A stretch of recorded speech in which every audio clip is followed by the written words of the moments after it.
Our condolences to those of you who've suffered loss in this terrible tragedy. And we know there are many of you, some sitting here with us. We take this calamity personally in this community because we are all connected to Haiti through friends, through co-workers, through our students, through neighbors. And so therefore, it's critical that we step up at the university, as we are doing, and help you to understand how you can help to speed the recovery process. And we understand in this that at this point, while not enough is known about what is happening in Haiti, that information is critical. And that indeed, information is power. So we want to thank you all for being here. And like so many of you, we too have a sense of powerlessness to relieve the immediate pain and suffering there and here. But we stand together with you as one community. And we know that we have a responsibility to go forward and to help, to offer hope, and to improve the ability, our ability as a community, your ability as individuals to do right by Haiti.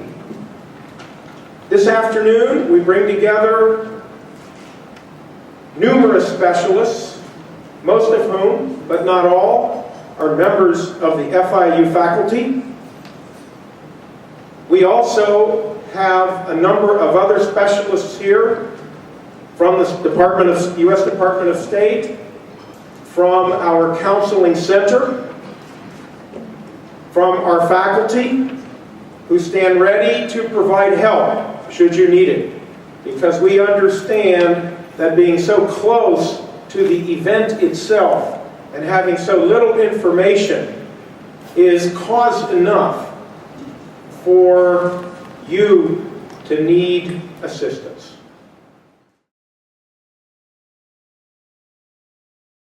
Okay, the first observation is that we're only 5 months from hurricane season, and we're looking at hundreds of thousands of people homeless. I mean, the death toll is terrible, the injured that's another terrible figure, but let's not forget that we've had this catastrophe. We're going into tropical rainy and hurricane season in 5 months. That is not far away. So, 5 questions. Is this a disaster or is it a catastrophe? And the answer is, it's a catastrophe. It's a nation-changing event. People in Haiti will never be the same. They will mark this as before the earthquake and after the earthquake. It will change their conceptualization of their own personal histories. Second, was this a surprise? Absolutely not. But the problem is we've been so focused the last 20 years on hurricanes, annually recurrent. You can track them, you can see them coming. But that meant that we weren't paying much attention, well, hardly any attention, to the underlying earthquake threat, the seismic threat in the Circum-Caribbean belt. And now this tragedy has brought home that we can't just focus on one hazard. We have to look at deforestation, environmental damage, hurricanes, tropical storms, and the sucker punch out there that could be coming at any point, and that is a major earthquake. Is the international emergency assistance arriving quickly enough? From the point of view of the victims, never. Everyone always wants the emergency equipment and the food and the water and shelter to be there the next day. From an objective perspective, that just cannot happen. It takes a while to mobilize, transport, and then the hard part, get distributed. assistance. So when you look at official assistance, it's coming about as fast as it can come. We experimented, well, Office of U.S. Foreign Disaster Assistance experimented with pre-positioning supplies and equipment, but it was always in the wrong place. We thought it would be in X and the disaster would be in Y, and so OFDA doesn't do that anymore. Now some hard questions. Should Port-au-Prince be reconstructed? The answer to that is yes, of course, but should it be the national capital? And that's an open question that the international community and the Haitian government and the Haitian people, they have to discuss that.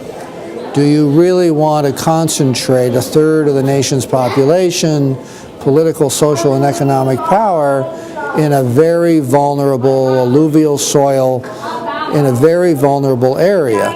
The solution might be to look elsewhere in the country for looking at all the different hazards and try to find a spot that is less hazard prone so that the vulnerabilities would not be acute, which they are obviously when you have a very large, relatively speaking, poor city in an area subject to multiple hazards. It has to be a better solution. And finally, what entity should have the final decision authority over reconstruction, the planning, the siting, the building codes, and most importantly, the enforcement?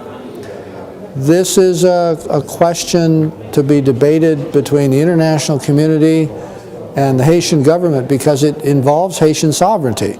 At the same time, the international community and the Haitians, for that matter, can't tolerate the recreation of the same vulnerabilities that we just saw so starkly revealed. We can't have our great-great-grandchildren sitting here going, why didn't they do that differently? What were they thinking, or more precisely, not thinking? Now, can you address what you think the long-term solutions must involve? The long-term solution at one level has to be the creation and deepening of representative democratic governance, real governance in Haiti, so that the government of Haiti can be a partner in disaster risk reduction as opposed to just a paper creation with no impact, barely in Port-au-Prince, and no impact in the rest of the country. On the more technical side, Haiti has to be reconstructed in a way, in a planned, controlled, very different way than it's ever been done before, in a way that minimizes the overall risk of these hazards by focusing on vulnerability reduction. There is no other solution. Otherwise, we're going to be here again, or our kids or grandkids are going to be here again with another catastrophe, and it's so unnecessary. Can you talk about what TPS means for Miami? Sure. TPS, first and foremost, for the Haitian community is a huge victory. It's sad that it came at such a big cost. But what it will mean for the Haitian community, first of all, is that in lieu of deportation, a number of previously unauthorized Haitians will be allowed to stay in Miami and work and send money back to their families. I think beyond the Haitians and the Haitian families specifically, I think it's going to be a great boon in some respects because it's sort of the rising tide lifts all boats. You're going to see Haitians come out of the shadows. A similar phenomenon would be great for a lot of the undocumented, but at least with this population, you're going to see more attention to labor abuse. There's going to be less, I think, wage discrimination. Again, we will see. But I think generally bringing the undocumented immigrants out of the shadows is going to be a good thing for the community beyond those that it directly benefits. Carlos A. Costa Immigration and Human Rights Clinic at the College of Law has been involved for a number of months, perhaps years now, working for immigration rights for Haitians and and immigrants of all nationalities for that matter. Specifically, we've been working on the issue of temporary protective status for Haitians. Now that that has been granted, we'll be allying ourselves with immigration advocates in the community to help the Haitian beneficiaries of that status actually go through the paperwork, complete the steps, and submit applications so that they can receive the benefits of the status as soon as possible. What that will actually involve remains to be seen. I suspect that there will be a number of workshops or perhaps community events where FIU law students and perhaps other FIU students and members of the university community will be asked to assist filling out paperwork, doing interpretation for our students and other community members that speak Creole or French, and otherwise being part of what will probably be a large mobilization effort, frankly, for a significant chunk of the Miami community to benefit from this status so that they can begin to work legally and send money back to Haiti. Dr. Dévieux, could you speak to some of the long-term mental and physical public health issues that are going to result from this devastation in Haiti? Yes, certainly. Thank you. Certainly, a lot of the issues that the country is dealing with right now in terms of taking care of the wounded and preventing further injuries will be there for a long time. Why? Because the international community is there now, but we don't know for how long. And Haiti has a shortage of a public health infrastructure in terms of trained personnel to deal with these kinds of issues. So, and you're likely to see, since this is not a country that has benefited from investment in infrastructure for public health, like water, sanitation, and all, you're likely to continue to see those issues come up. So certainly the threat of infections, whether waterborne illnesses, airborne illnesses, all of that are really great threats, especially that people are living in very overcrowded situation, refugee-like tents. And that's where a small cold or a flu can kill thousands of people. And the sanitation, the access to safe water, these have never existed even before the hurricane. So right now, this is a chance to do it the right way, but it's going to be exacerbated. So, but the crisis that's in the making that we are not hearing about is also the mental health issues.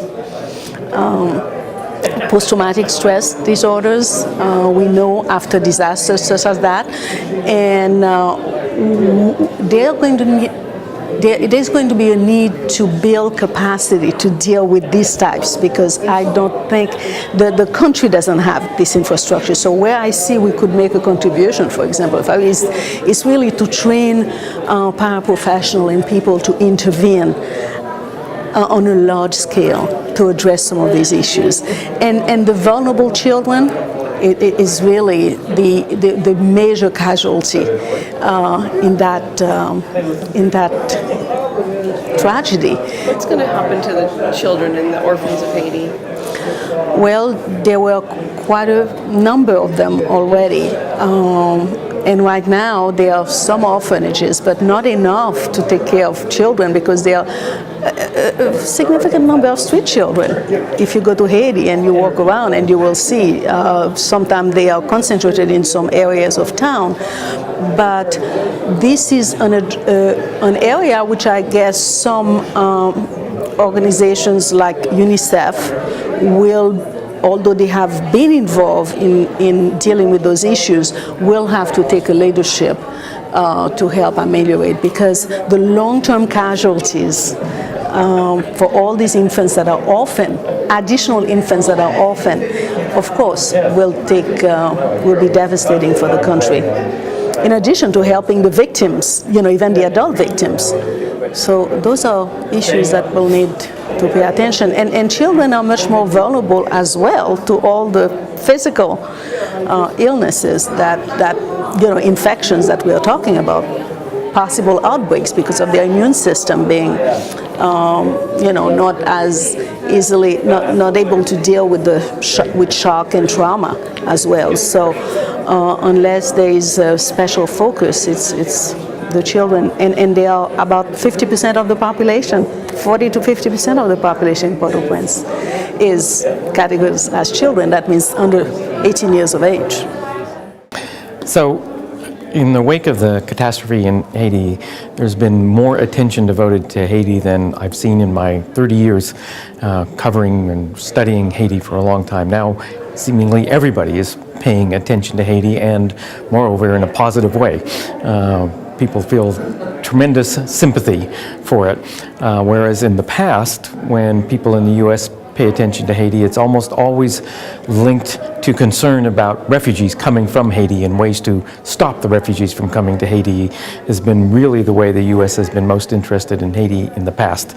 Now there's a chance, an opportunity, that people in the U.S. and the U.S. government also will become more involved in reconstructing Haiti, and hoping that it will be able to develop in ways that will benefit the people, that they'll be able to recover from the earthquake, but even more so that they'll be want to and happy to stay in Haiti. Yes, the danger is indeed that after the recovery teams leave Haiti and after all the media leaves Haiti, that people will again forget about Haiti. And that would certainly be unfortunate, because Haiti will still be there and people will still be suffering.